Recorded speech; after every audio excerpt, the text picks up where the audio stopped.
La bienvenida en nombre del Gobierno del Uruguay a todos ustedes, a los que representan a las instituciones internacionales como la FAO y como el ICA, a las instituciones nacionales que ofician en esta mesa como anfitriones de esta reunión y muy especialmente a todos los delegados de los distintos países que integran COPROFARM, que es un ámbito que de alguna manera nace con el Mercosur, se sigue fortaleciendo con la creación del CAS, del Consejo Agropecuario del Sur, incluyendo a los países del Mercosur, a Bolivia y a Chile, y en este caso también posteriormente se incluyó a Perú, pero me informaban que hay representantes de algunos países de América Central que no forman parte de COPROFARM, así que especialmente a los de más lejos, la más cordial bienvenida.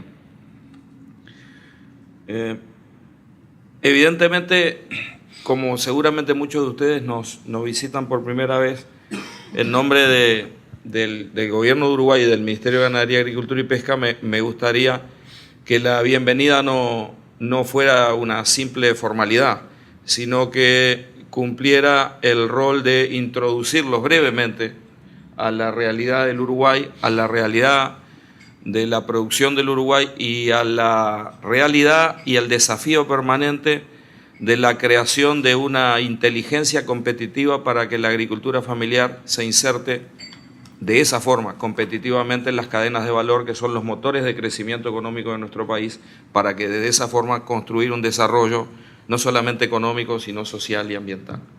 Yo no estoy inventando nada, esto está en la primera página de cualquier manual que ustedes puedan leer, pero lo difícil es hacerlo, es muy fácil describirlo, y hacerlo requiere de un buen diagnóstico, de un buen diseño de políticas, de la definición política de llevar adelante esas políticas, de la defensa de los presupuestos, pero por sobre todas las cosas, de la legitimación social y del compromiso y involucramiento de los productores organizados, y es por eso que una estrategia firme de nuestro ministerio es el fortalecimiento de las instituciones de productores. Podemos hacer el más brillante de los diagnósticos, pero si no tenemos a los productores organizados para llevar con las políticas públicas, con las que vienen desde el gobierno, con las que vienen desde los aportes internacionales, o para ayudar a canalizar las cooperaciones, no podríamos tener éxito en la tarea. Por lo tanto, en esa categoría de la cooperación internacional sur-sur, a nivel de las agencias de cooperación, pero también de la cooperación internacional que termina dándose en la articulación de las organizaciones de productores. COPROFARM entra en ese ámbito, es un ámbito que entra en esa categoría.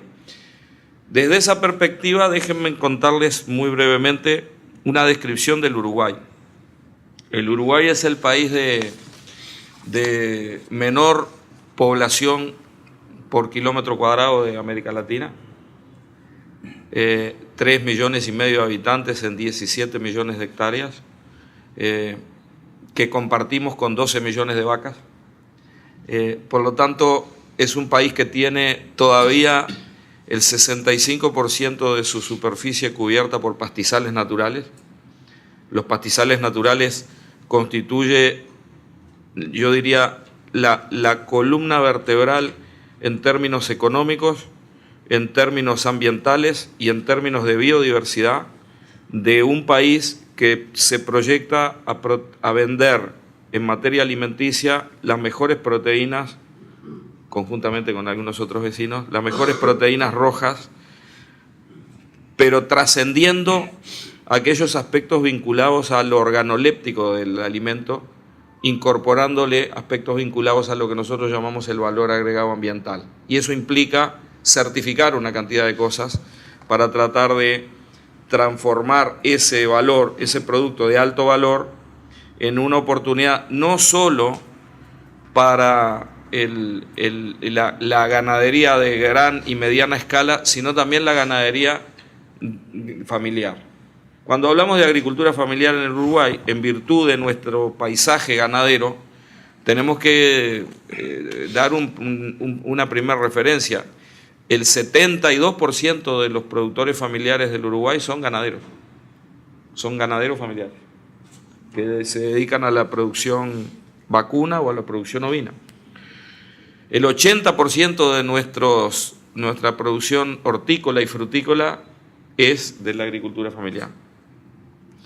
En ese sentido, con una descripción muy somera de nuestros recursos naturales, deberíamos decir que con esos recursos naturales y esa distribución de población en el territorio, que es muy baja, porque de los 3 millones de habitantes que tiene el Uruguay, el 87% de la población es urbana, el 70% de la población del Uruguay está en la zona metropolitana de Montevideo y Canelones, pero si sumamos todos los centros poblados de más de 2.500 habitantes en el país, tenemos más del 90% de la población, o prácticamente el 90% de la población, en centros urbanos. Esto nos plantea un desafío importante, que es con el cual voy a terminar mi introducción de hoy, que es el de conciencia agropecuaria. Es decir, somos el país tal vez más agropecuario del planeta en términos económicos, en términos de ingresos y en términos territoriales.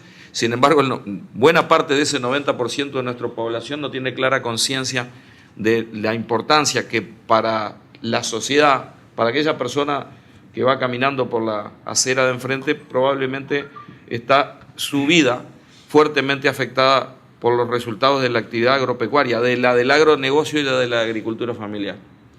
¿Por qué digo esto? Porque el Uruguay es un país que, si lo miramos en términos estadísticos, como decía el representante regional de la FAO, es un país que tiene el ingreso per cápita en términos promedios anuales más alto de América Latina y el Caribe, pero a la vez es el país que tiene el mejor, no lo tomen por favor como una expresión de soberbia, ¿verdad? Simplemente estoy dando un dato estadístico, porque es la referencia desde donde tenemos que partir.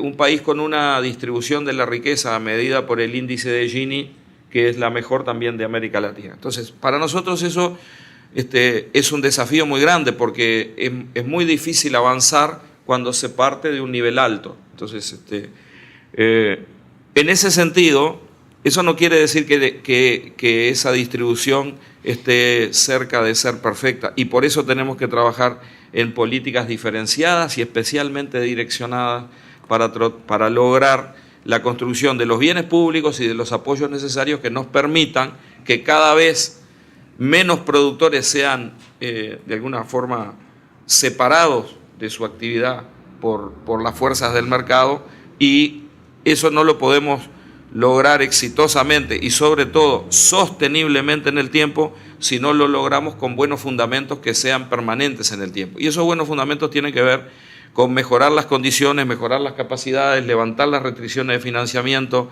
levantar las restricciones tecnológicas, levantar las restricciones de comercialización, para ayudar a que las asimetrías que provienen de una escala original en el sentido de que es lo que tomamos cuando nos hacemos cargo de una conducción de una administración, tratar de alguna forma que 5 años después, o que 10 años después, o que 15 años después, depende de en qué periodo se lo mire, y ahí el país deje en mejores condiciones a aquellos productores que han logrado crecer y desarrollarse de una forma legítima y sostenible.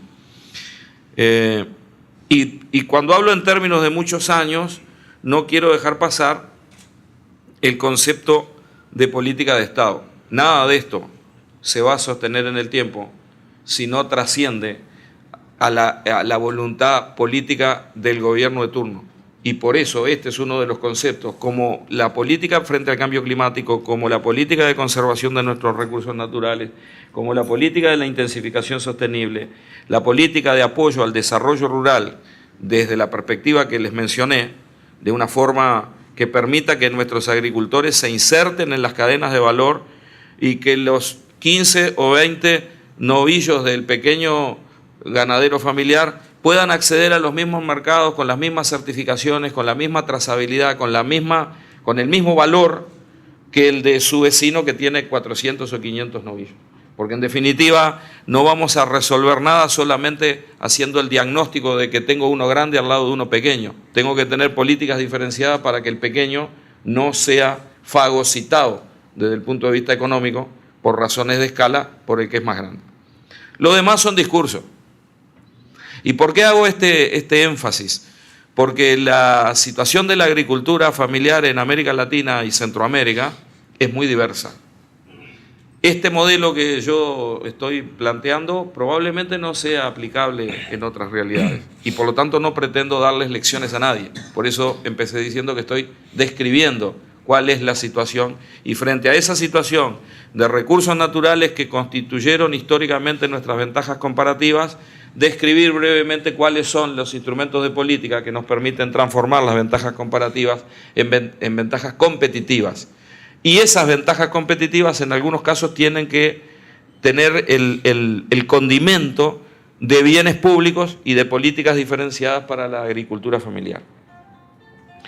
Cuando nosotros enfrentamos el desafío de conducir la política agropecuaria del país en el marco de un programa de gobierno de la fuerza política Frente Amplio, que era muy amplio en materia de política agropecuaria, con grandes definiciones y con poca precisión, una de las definiciones que teníamos era fortalecer este tema. En la década de los 90 prácticamente desaparecieron muchas de las políticas, quedaron algunos intentos de proyectos aislados de cooperación internacional, el caso de FIDA, alguna cosa con el Banco Mundial, alguna cosa con el BID. Uruguay ha tenido históricamente apoyos más o menos discontinuos sobre la agricultura familiar, pero nunca focalizando en una institución el acceso de los distintos tipos de recursos. En el año 2007-2008 se crea la Dirección de Desarrollo Rural, que no existía, o sea, había programas de cooperación internacional. En el día de hoy, la Dirección de Desarrollo Rural es el 13% del presupuesto del ministerio. Es decir, de un ministerio de Ganadería, Agricultura y Pesca que certifica productos alimenticios que van a 140 mercados en el mundo y que de alguna forma controla para acceder a esos mercados el 100% de la producción nacional, que no es para 3 millones de habitantes como somos en Uruguay, sino, si lo medimos en términos de kilocalorías producidas en Uruguay, es un alimento para 28 o 30 millones de personas. Cuando nosotros dijimos que después de 2 años de trabajo, que de forma sostenible el Uruguay podía aspirar a alimentar 50 millones de personas, lo transformamos en un desafío de política. Ese modelo se pautó bajo 5 líneas estratégicas que constituyen lo que llamamos, sin mucha humildad, el Uruguay agrointeligente, que tiene un primer pilar que tiene que ver con la promoción de la promoción internacional y la definición de un concepto moderno de competitividad. Un concepto de competitividad que no puede estar basado exclusivamente en el tipo de cambio o en la reducción de los salarios o en la desindexación o en la baja carga tributaria, que son elementos centrales para cualquier empresa de competitividad.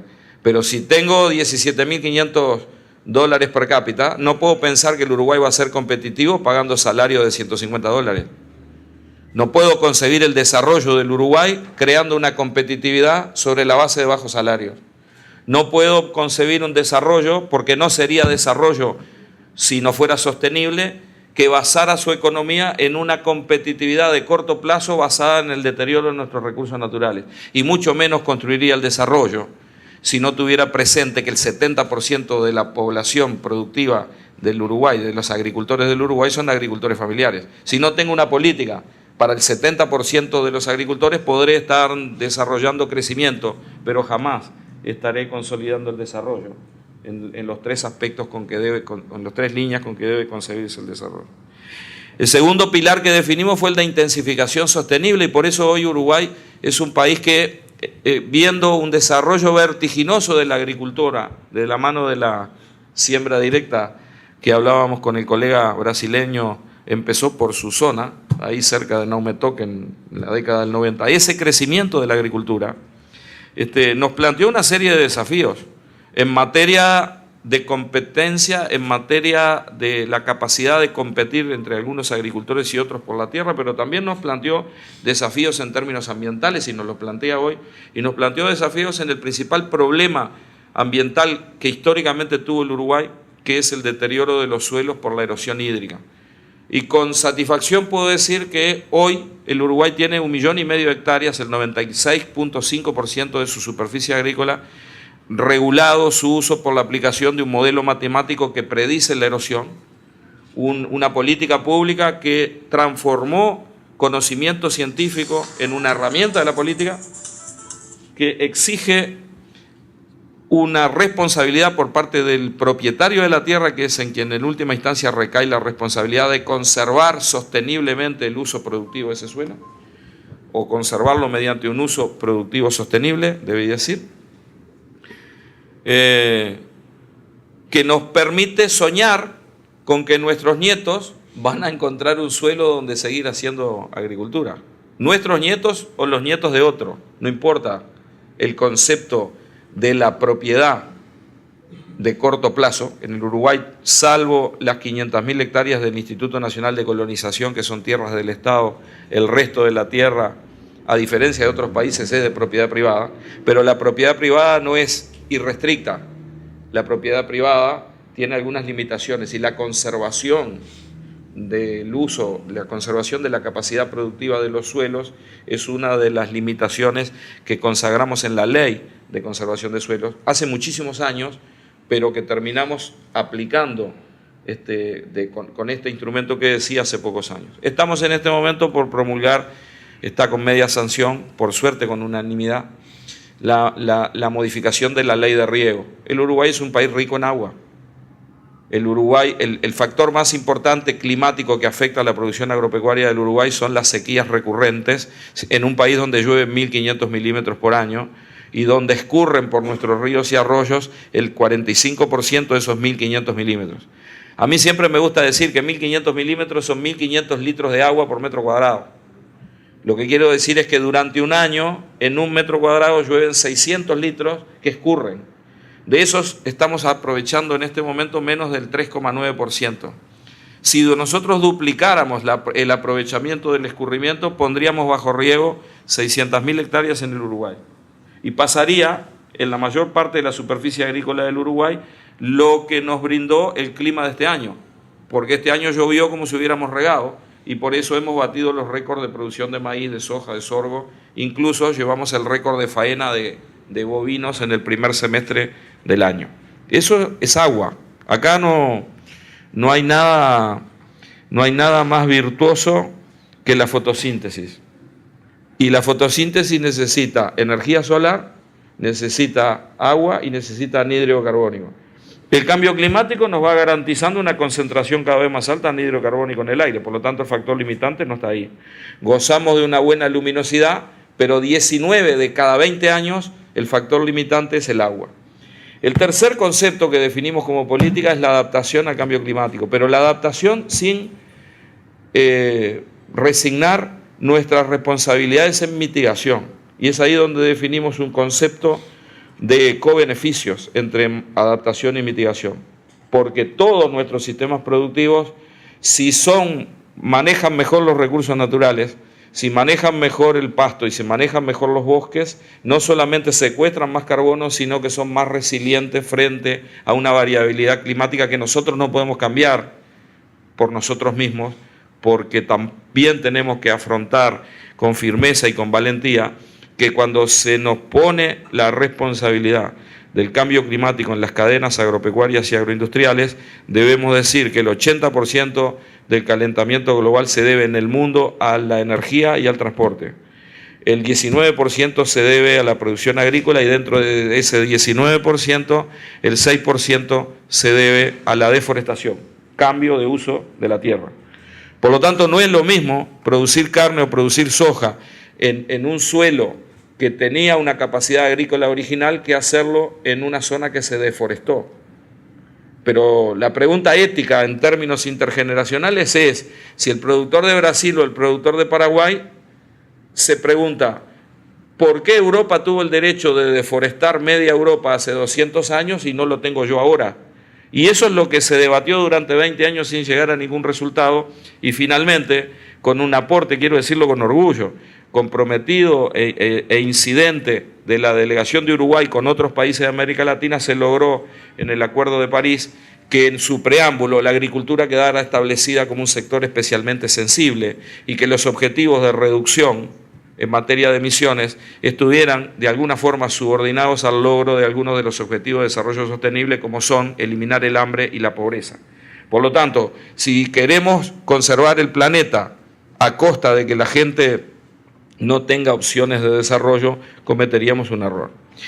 El tema de cómo hacemos todo eso, considerando al desarrollo rural como el centro, que no quiere decir que sea el centro económico, porque el 70% de los ganaderos familiares del Uruguay explican el 22% de la ganadería.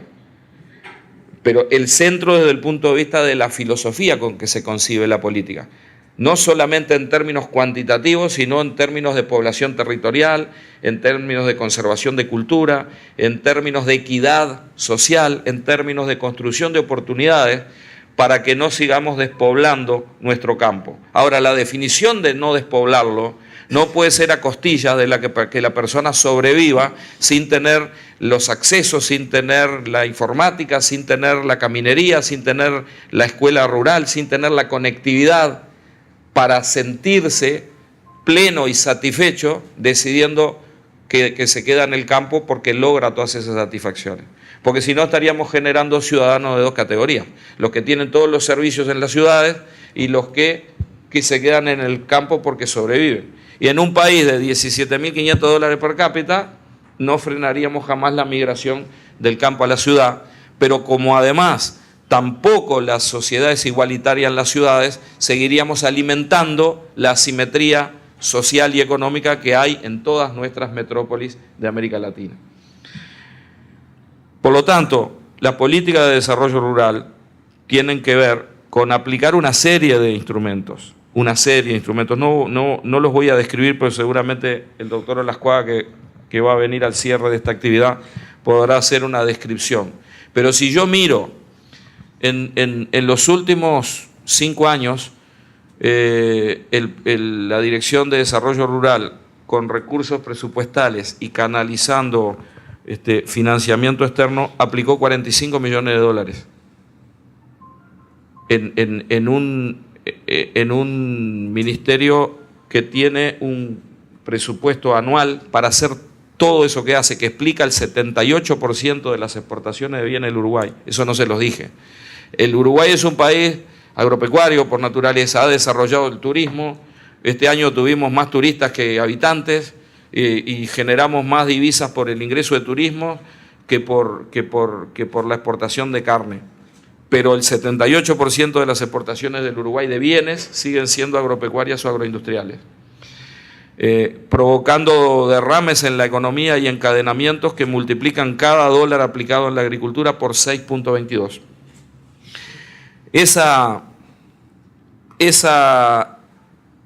Ese acceso a 140 mercados, como ustedes saben, requiere altos estándares en certificación sanitaria y de inocuidad.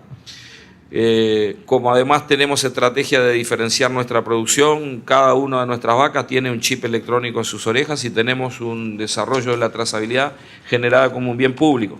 Es una infraestructura como si fuera una carretera, lo paga el presupuesto público.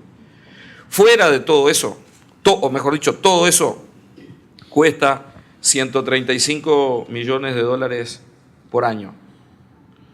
La Dirección de Desarrollo ocupa 16,5 millones de esos 135. Pero además hay 9,5 millones que se aplican directamente en apoyo a los productores por año en el promedio de estos últimos 5 años. El 20% de eso se destinó al fortalecimiento de las organizaciones de productores. Hubo apoyos individuales en agua, en seguros por índice climático, en manejo del campo natural, en planes de silvopastoreo, en apoyo a la producción ovina, en producción familiar sostenible. Pero en este ámbito lo que quiero resaltar es que el 20% del presupuesto se canalizó a través de las organizaciones de productores para fortalecer las instituciones, porque sin instituciones fortalecidas las políticas quedarían definidas en un papel y los recursos quedarían, en el mejor de los casos, aplicados sin que alguien los estuviera legitimando. Está todo hecho. Quiero terminar con los desafíos. No está todo hecho. Hemos evolucionado en los últimos años a que los recursos que llegaban de una forma no coordinada de distintas fuentes estén coordinadas.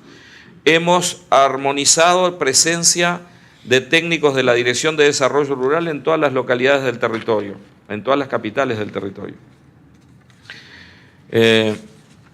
Hemos roto con una tendencia de que la Dirección de Desarrollo tiene que tener especialistas de todo. La Dirección de Desarrollo tiene que tener una concepción de desarrollo. Los especialistas en recursos naturales en agua están en la Dirección de Recursos Naturales, los especialistas en sanidad están en otro lado y los especialistas en producción hortifrutícola están en otro lado. Yo dije que el 80% de nuestros hortifruticultores son hortifruticultores familiares. Si le ponemos la definición de agricultor familiar en el Uruguay, en realidad creo que son 4 o 5 los establecimientos que no tienen a la familia viviendo en el establecimiento, aunque no entran en la categoría de lo que nosotros definimos como agricultor familiar para direccionar los apoyos, que como dije varias veces son diferenciales.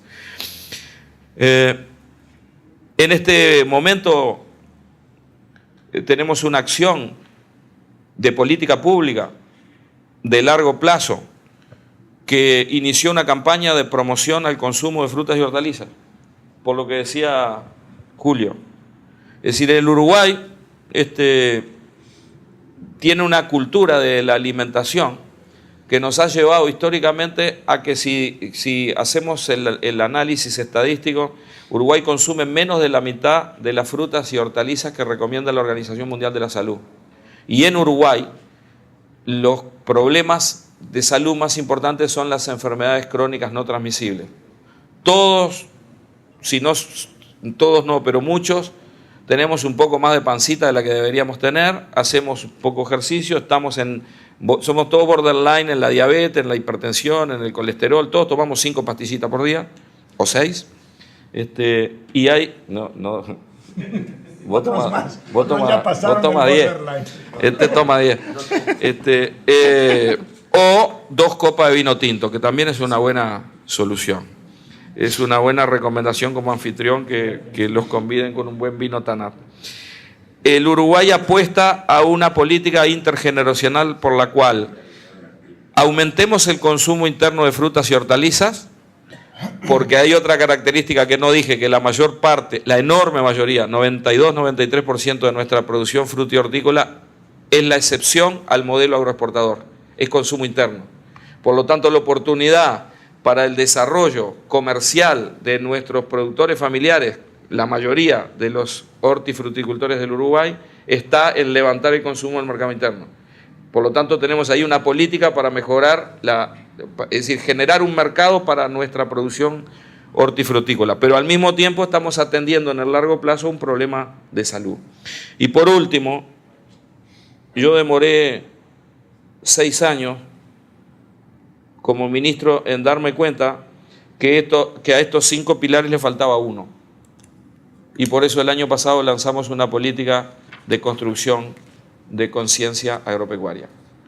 Nosotros no vamos a hacer nunca lo que pretendemos ser pomposamente como un país agrointeligente si no construimos niveles de conciencia en la ciudadanía no agropecuaria de que una de las grandes oportunidades del desarrollo para el Uruguay tiene que ver con aprovechar inteligentemente la oportunidad de un planeta que va a necesitar alimentos, pero además aprovechar inteligente y sin ningún tipo de hipocresía un planeta que es muy desigual, un planeta que tiene gente que se alimenta bien y que se alimenta mal, un planeta que tiene consumidores que define en la góndola del supermercado aspectos que trascienden lo organoléptico o lo nutricional y que tienen que ver con la preocupación con el cambio climático, que tienen que ver con la huella de carbono, que tienen que ver con la huella azul, que tienen que ver con la huella del agua. El Uruguay tiene que darle valor a su producción agropecuaria, demostrando el valor agregado ambiental en su producción. Y eso nos plantea un desafío enorme, porque alguien va a decir, pero está hablando de valor agregado ambiental, pero Uruguay tiene transgénicos. Sí, tiene transgénicos. Lo que yo tengo que demostrar es que con los transgénicos bien manejados y en un buen sistema regulatorio, estoy teniendo una agricultura más competitiva que me permite eliminar los problemas de erosión que tenía antes porque estoy haciendo siembra directa. ¿Eso es hacer soja continua por 20 años? No, por eso pusimos los planes de suelo. Es decir, los cultivos en función de sistemas productivos que sean sostenibles, sin rehusar ni negar los avances biotecnológicos o tecnológicos, pero sí siendo nosotros soberanamente quienes decidimos qué podemos hacer y qué no podemos hacer en nuestras condiciones. Y no pretendo, reitero, darle recetas a nadie. Conciencia agropecuaria tenemos que construir, y no se construye conciencia agropecuaria sin un mensaje inteligente. Estoy aburrido de decirle a las gremiales de productores, no sobre todo a las gremiales de los agricultores familiares, sino a otras, que tienen que modernizar el mensaje. Si el mensaje va a ser siempre agradézcanme porque yo produzco alimentos, les doy el desayuno, el almuerzo y la cena, y además genero el 78% de las exportaciones, la sociedad urbana no va a aceptar jamás ese concepto, porque hay una cultura detrás. El mensaje inteligente es demostrar que en la producción agropecuaria están las oportunidades. Acá no hay que convencer a los que tenemos 60 años. Acá hay que convencer a los que tienen 15 para que vean que en la actividad agropecuaria hay una oportunidad de desarrollo, una oportunidad de progreso, porque esa es la forma inteligente de evitar que la gente se venga del campo a la ciudad y tornar en un sentido inverso esa migración.